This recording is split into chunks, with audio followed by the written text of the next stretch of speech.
Precious Christian greetings. I have been missing in action again. Oh my goodness. It takes a lot to keep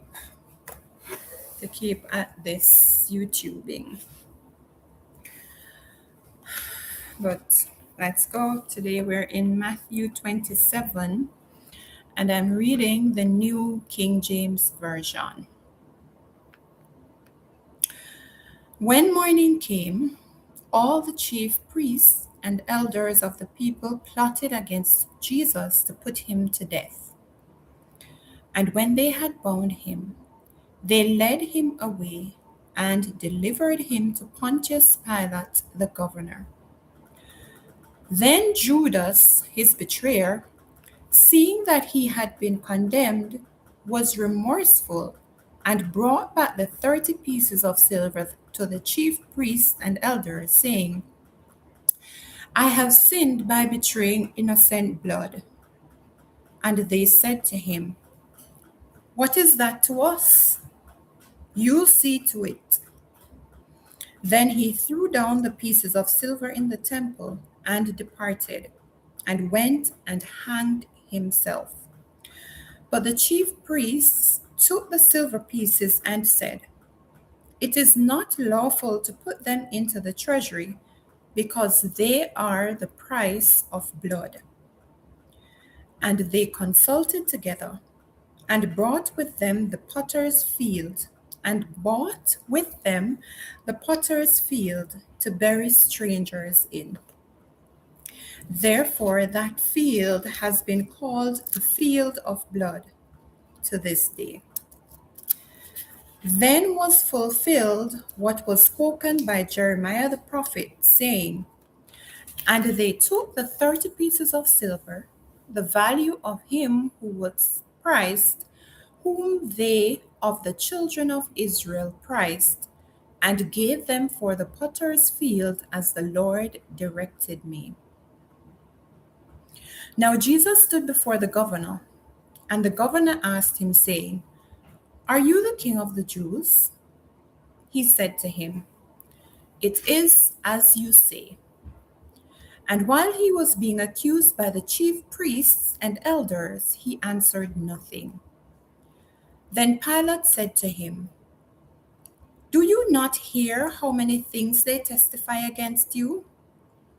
But he answered him not one word, so that the governor marveled greatly. Now at the feast, the governor was accustomed to releasing to the multitude one prisoner whom they wished. And at that time they had a notorious prisoner called Barabbas. Therefore, when they had gathered together, Pilate said to them, Whom do you want me to release to you, Barabbas or Jesus, who is called Christ? For he knew that they had handed him over because of envy. While he was sitting on the judgment seat, his wife sent to him, saying, Have nothing to do with that just man, for I have suffered many things today in a dream because of him. But the chief priests and elders persuaded the multitudes that they should ask for Barabbas and destroy Jesus. The governor answered and said to them, Which of the two do you want me to release to you? They said, Barabbas. Pilate said to them, What then shall I do with Jesus, who is called Christ? They all said to him, Let him be crucified. Then the governor said, Why? What evil has he done?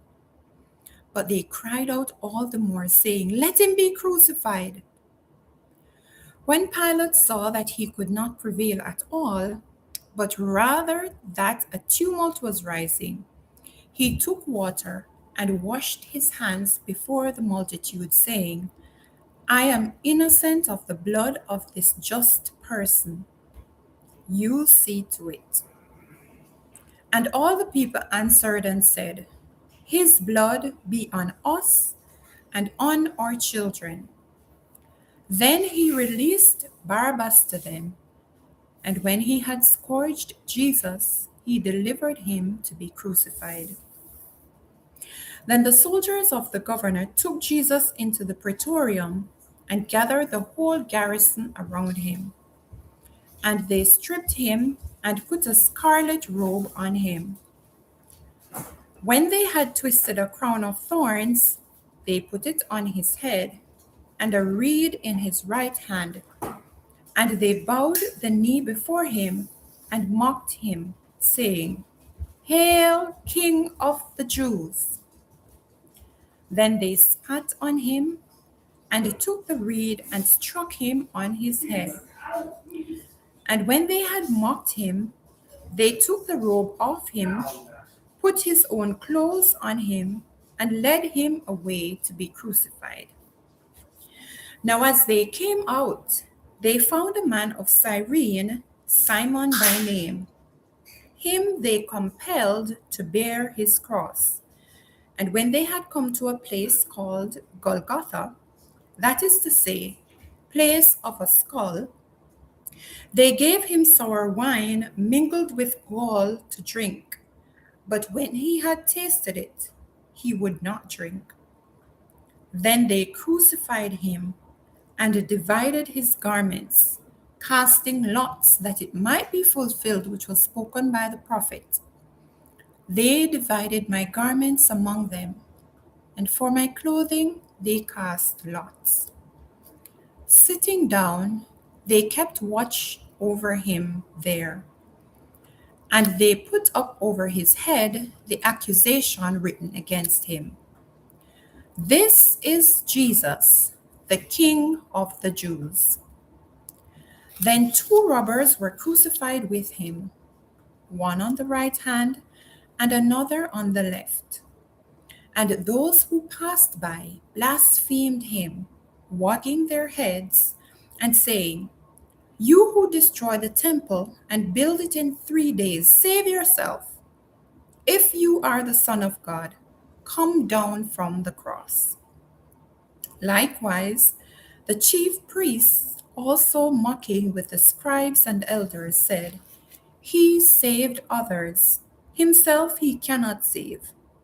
If he is the King of Israel, let him now come down from the cross, and we will believe him. He trusted in God. Let him deliver him now, if he will have him. For he said, I am the Son of God. Even the robbers who were crucified with him reviled him with the same thing. Now from the 6th hour until the 9th hour, there was darkness over all the land. And about the 9th hour, Jesus cried out with a loud voice, saying, Eli, Eli, lama sabachthani. That is, my God, why have you forsaken me? Some of those who stood there when they heard that said, This man is calling for Elijah. Immediately one of them ran and took a sponge, filled it with sour wine, and put it on a reed, and offered it to him to drink. The rest said, Let him alone. Let us see if Elijah will come and save him. And Jesus cried out again with a loud voice and yielded up his spirit. Then behold, the veil of the temple was torn in two from top to bottom, and the earth quaked, and the rocks were split, and the graves were opened, and many bodies of the saints who had fallen asleep were raised.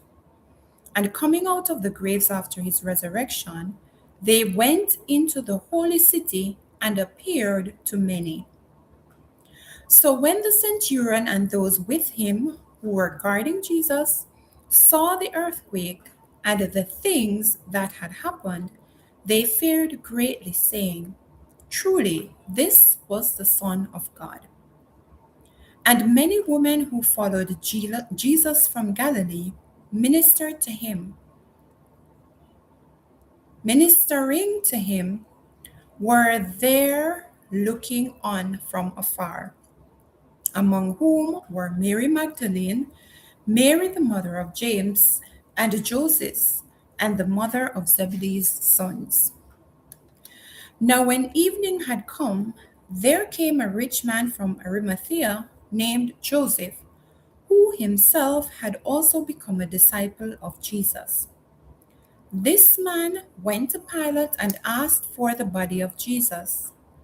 Then Pilate commanded the body to be given to him. When Joseph had taken the body, he wrapped it in a clean linen cloth and laid it in his new tomb, which he had hewn out of the rock. And he rolled a large stone against the door of the tomb and departed. And Mary Magdalene was there, and the other Mary sitting opposite the tomb.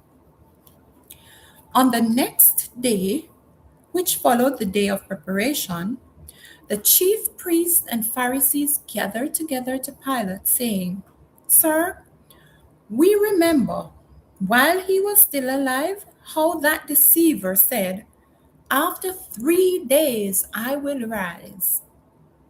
Therefore, command that the tomb be secure until the third day, lest his disciples come by night and steal him away, and say to the people, He has risen from the dead. So the last deception will be worse than the first. Pilate said to them, You have a guard. Go your way. Make it as secure as you know how.